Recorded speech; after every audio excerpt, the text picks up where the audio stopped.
Hello and welcome back to Abz Busquets YouTube channel. Manchester United have battered, bruised, beaten Wolverhampton Wanderers away from home on Monday Night Football. I was at Ballers League. Unfortunately, SDSFC lost for their second game in a row, which is a whole other story for a different time. But yeah, was watching bits and bobs of the United game while it was going on, obviously doing interviews with Sharks and the boys as well at the same time. But yeah, I got back to my studio now and have watched the game back, and this is just me giving you my thoughts on the game. United were obviously much better. Let's just get the caveat out of the way. Wolves very, very bad. Historically bad. Only 2 points on the table. Haven't won a Premier League game. I feel for the Wolves fans. They were chanting about their ownership and wanting them out. And yeah, they're in a very, very tough spot at this moment in time. I don't think the way they set up was relevant, if I'm being honest. Whether they set up in a low block and tried to hit on the counter, I don't necessarily think they have the profiles for that in their front line. And yeah, if they're going to be trying to be too expansive, they will be punished by teams with better players. Now, obviously, the question from most of you guys will be, what has this done for your stance? Has this changed anything for you? What did you see in that 99 minutes of football that you watched? Is there anything you saw? Short answer, nothing new, no. But I'm really impressed with some of the performances on the night. I really want to highlight a couple of people. I thought Aiden Heaven. I tweeted Aiden Heaven in the previous game about him thinking him at the centre half role could do well. He ended up getting an early yellow card and got subbed off at half time. This was a much, much better game for, I think, 70 minutes from Aiden Heaven. The only player to complete 100% of their passes who played for longer than 45 minutes on the pitch. I thought he was really good. I thought his passes were forward as well. A couple of situations in which his youth did show up in terms of reading situations. I remember there was one moment of miscommunications with Senna Lamans, but I thought he was really good. Luke Shaw, I didn't think put a foot wrong much at all. Diogo Dalot actually had, he got the assist obviously for the Mbeumo goal, but had a really nice outside football that he did towards the back post. Still not suited for that role, no, certainly. That doesn't change in my mind. That doesn't change in my opinion on that, doesn't change at all. But that was a really nice moment. That was a really nice cross that was blocked by a Wolves player, almost landed on Cunha's feet. Into midfield, I thought Casemiro was fine. Closed out well when necessary. Passed the ball forward when necessary. Ahmad was dangerous, lively, taking on his players in 1v1 situations, as you would expect. I am skipping past some players because I do want to give them a bit more time and mention them. Cunha and Mbeumo, both, plug and play kind of players. I thought Cunha he looks quite desperate for that goal, but I think he's also that kind of player. I think he's just that kind of player who's going to take a lot of shots. Frustrating will probably be a word associated with him at times, but he's a free-spirited player. He's a maverick, and I've said that before, and I think that is the negative side that you get with a player like that. Maybe not the best of decision making. I thought Mazraoui was really good. Senna Lamans wasn't tested much in that second half specifically. The couple players I've left out, the main two, are Bruno Fernandes and Mason Mount.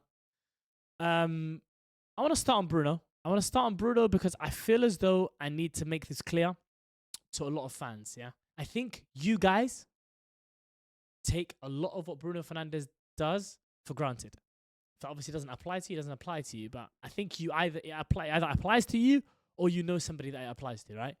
I think we take games like that from Bruno Fernandes for granted. The expected games to win and all this kind of stuff. Because he performs for Man United at all sorts of stages. He performs at big stadiums away from home. He's proven that in the last couple of seasons. He performs at home. He performs away. It doesn't matter who he's playing against. Bruno Fernandes performs and delivers. Now, that is a trait that is so underrated. And I think James Maddison did some analysis about him and said he's still underrated. And I agree wholeheartedly. I'm not even inclined to agree. I completely agree with what James Maddison is saying. Why do I say that? Because we now see, obviously United were in the phase, right, where a lot of fans would have said the reason why we're so astounded by what Bruno Fernandes does is because we don't know what individual brilliance really looks like. I think we can't say that anymore, especially with the likes of Ahmad and Mbeumo and Cunha, plus others that are still there, that are people who can give you moments of brilliance. But then when we see from them that it will come sometimes and it won't come other times and they don't deliver often, right? Yeah, it won't come as consistently. That's why we take Bruno Fernandes for granted. Because in games like today, he's just going to be the difference maker. And he almost always will be. And that's why he is, in my opinion, still the best player in the squad. Because he isn't just a brilliant footballer. He is a brilliant footballer that delivers at an alarming rate. At a rate in which, not a lot of people do in this league, full stop. Like Kevin De Bruyne is the alien, right? Who brought you everything in terms of elite level IQ, stupid levels of decision making, ridiculous range of passing, plus constant delivering. That's alien, right? Other than that, really, on the other human level of things, there isn't someone who delivers more than Bruno Fernandes. And I think we take that for granted as a fan base. So I wanted to just say that. Then it comes to Mason Mount. Now, my relationship with Mason Mount goes back all the way to when Chelsea had that transfer ban and he was put into the team. And if I'm not wrong, actually, he played against Man United for Derby County under Frank Lampard in the Carabao Cup as well. Potentially. Correct me if I'm wrong. But I've been a fan of this brilliant little player for years now. And I think it's I've come under criticism for it in the past as well. Because he's obviously struggled to find his way at Chelsea. And you never really thought that somebody like Mason Mount would leave Chelsea.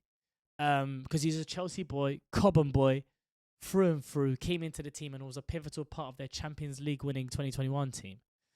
And for me, he is unbelievable. Like in terms of the amount of decision making, like I'm doing my notes during the game, and there's just so many not even so many. It's not necessarily the output of the things that he does. Is the efficiency of his movement and the efficiency of his decision making. There's very rarely a time in which Mason Mount makes a footballing decision that I say, oh, I don't know about that. And that is just a ridiculously unbelievable trait. And it's a trait that I cherish so highly. As a fan, as somebody that is a content creator who gives his opinion about the game of football, that is such a rare trait, and it's one that I give so much credit to and I put so much weight on. And that's why I really want to highlight him. And in terms of the broader conversation of whether or not my opinion changed based on this game, somebody like him is going to be able to play in so many different game states. And this is why I want to mention Bruno and Mace together, because both of them can because of the amount of bags of quality they have. But what frustrates people about Bruno Fernandes is his forward thinking. Like he's overly he wants to be progressive so much, too much to effect, right? At times when people say that he treats the ball like a bomb and he tries to create, he's never going to change that about himself, and I don't want him to change that about himself. He's a number 10 by trade, obviously not playing there right now, but that's not the conversation at this moment in time. But he is there to affect the game of football, and he does that often and effectively. With Mason Mount, it's just speed of ball at the right timing. There's one pass that he did first time into Cunha's feet. Cunha sets Bruno. Bruno sets Mbeumo through for a one-on-one opportunity. But in a team with a manager that doesn't necessarily platform central progression, if you make good enough decisions with good enough players around you, good things will happen on a football pitch. And that really was, now if we move on to the Amorim conversation, that was the divide between the two teams, because there's no way anyone can sit through that first half especially and say and not view this as a slugfest. A slugfest United were winning because United had the Dalot chance 1-1 and the Mbeumo chance 1-1. But the divide between the two teams was the individual quality of the players, in my opinion. Because United still were passing the ball out wide to progress the ball. United was still going long every time Sané Lamons was going forward. I wish I could have something that showed me the stat for second balls. United barely won a second ball, it felt like, especially in that first half. Almost always fell to a Wolves player. And that's by design. And especially with the lineup that we had today, like, I need people to understand when I say, that's why I speak about the way of play, the idea from Ruben Amorim, the what's it called? The game model. The game model. That's why I speak about it. It's not necessarily about 3-4-3. It's not about that. Because other managers, like I wanted Tuchel in the summer. Tuchel has played with a back three before. He's also played with a back four. But it's that ability to adapt and change and platform. Those are the main things in which, these are the main tenets in which I judge a coach and management skills with the Kobe conversation, which we'll come to. Amorim fails in that, in my opinion. The adaptability, he fails in that, in my opinion. And the platforming of players, especially your best players. In my opinion, like I just mentioned, Bruno Fernandes being our best player. Is he being platformed the best way? No. So in those main tenets of coaching, I think Amorim fails in.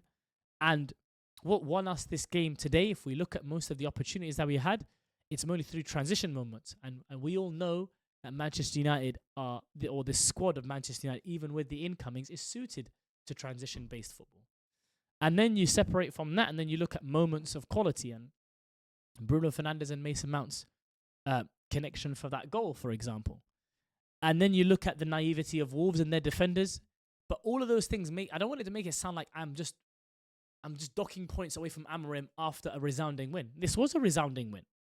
But we have to look at the bigger picture. And the bigger picture is my issue. Like, for example, in the emergency meeting, when I'm talking about Amorim's game model, in which we had seen for the beginning portion of his time at Manchester United, from December to the summer last year, from last year December to this year summer, and then we look at how it's changed now. So when I was mentioning why his centre half inverts, and obviously that was getting brushed by all the boys at the time, but there's a reason why I'm mentioning that, because game model is what I'm looking at. It's what we look at as fans. What we don't like. Results are the most important thing in a game of football, but we as Manchester United fans, I believe we are of the feeling and the desire to want a long-term manager. We all want that. I want that. I've been an advocate of Ole Gunnar Solskjaer, for example, for the same reason, wanting to build that dynasty feeling, or at least have continuity and consistency in the managerial role, just for things to progress, to have progression and a process. Everybody wants that at their own football club. But the reason why I was mentioning that is because that's how you have to judge it. Game model, way of play. Manchester United's way of play and their game model is rubbish. It's rubbish, guys. I'm sorry, it's rubbish. And there's nothing you can say that can deny that. We watched that game with our eyes, and it wasn't. And also, no way of play equals no control over a game of football. Manchester United were better than Wolverhampton Wanderers for large parts of that game. I still couldn't say we controlled that game. You can't control the game if your main way of playing and getting the ball to your front line, in my opinion, I don't think that breeds control. I think it breeds chaos for you to be a long ball team that wants to win the second balls. Is it a way of playing, a game model, a valid game model? Yeah, 100% it is. Should Manchester United play like that? Absolutely not. And every single person who denies that has to have a look in the mirror. Manchester United should never be a long ball team. No way, Jose. Never, ever, ever. It should never be the case. Manchester United should play the most premier version of football of the time, in my opinion. Because I'm not saying Man United should play tiki-taka. That wouldn't be logical. United is based on fast, wing play, attacking, forward playing football. Progressive football is what Manchester United should be. That should be the game model for Manchester United at all times. That is anti-Amorim, unfortunately. That is the antithesis of what Ruben Amorim has done at Manchester United so far. Most of our chances, like I wrote down here, chances came from either transition or through individual brilliance. And then it was Mason Mount's moments. The Mbeumo chance, a lovely run for his goal. The passes to Mbeumo, Konya and Ahmad just before he came off the pitch. There was a lot of positives from an individual level, from an individual perspective from the players. And of that, I do want to give them credit. Does this change the way I'm feeling? My question to you is, did it change the way I'm feeling when Man United went 5 games unbeaten? No. I've been consistent in my stance from the emergency meeting in the summer, from when we lost to Tottenham Hotspur in the Europa League final and finished 15th in the Premier League. This manager has to go, and that doesn't change. Thank you guys so much for staying here and hearing my opinion, and let me know what you guys think. Do you disagree? I do want discourse. We all want discourse. Let me know what you guys think in the comments down below.